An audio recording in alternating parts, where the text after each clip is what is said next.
I'm Austin Cheney here in the 13 WMAZ Weather Center, and we're continuing to monitor Hurricane Dorian. And the hurricane is undergoing some changes tonight that we want to tell you about. So right now behind me, you're looking at Hurricane Dorian, obviously a very well organized hurricane this evening. We've been watching that eye really get together all day long, along with strong thunderstorms in around the center of the system. But what's happening with the storm tonight is it's starting to enter a period of what we call rapid intensification. What that means is the pressure is falling fast and the wind speeds will likely increase in the hours ahead. So with the latest advisory from the National Hurricane Center, the pressure has fallen to 950 millibars from 970 millibars. So the storm is getting ready to make its run at Category 4 strength. And we may see that with the 11 o'clock advisory later on this evening. Here's a look at the projected path of the hurricane. Of course, it will continue moving towards the Bahamas. If it's not a Category 4 hurricane by tonight, it definitely will be by the time we get in towards this weekend. And then this is the change in the track that we were watching earlier today. So as the system gets close to landfall and eventually makes landfall near Florida, it's now looking like it's going to kind of hug the coastline. That's going to allow it to maintain some of its strength as it rides up the Florida coastline, which obviously is bad for them. But the more easterly track with this storm is actually good news for central Georgia. Notice we're going to stay here on the western side of the circulation. That's the less windy side and also the drier side of the hurricane. So we're going to see less impacts as this storm makes its pass just to our east. Here's a look at some of the models.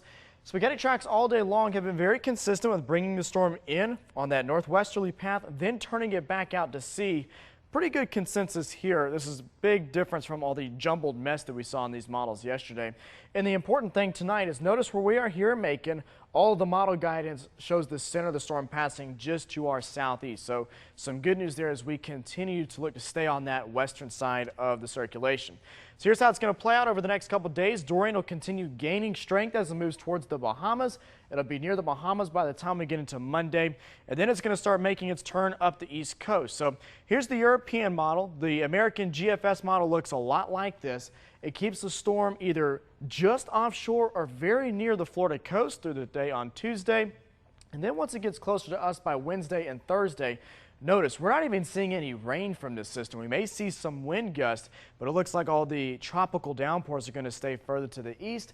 And then as we roll on in towards the end of the week, the storm is pretty much by us here in central Georgia. So as far as the wind speeds could be when this system is going past us, Monday and Tuesday, you really won't notice anything out of the ordinary. As we get into Wednesday, gusts will start to come up a little bit. We'll see gusts on the order of 25 to 35 miles an hour on Wednesday. But notice all these very strong hurricane force gusts and tropical storm force gusts should stay well to our east as long as that center of circulation stays offshore to our east.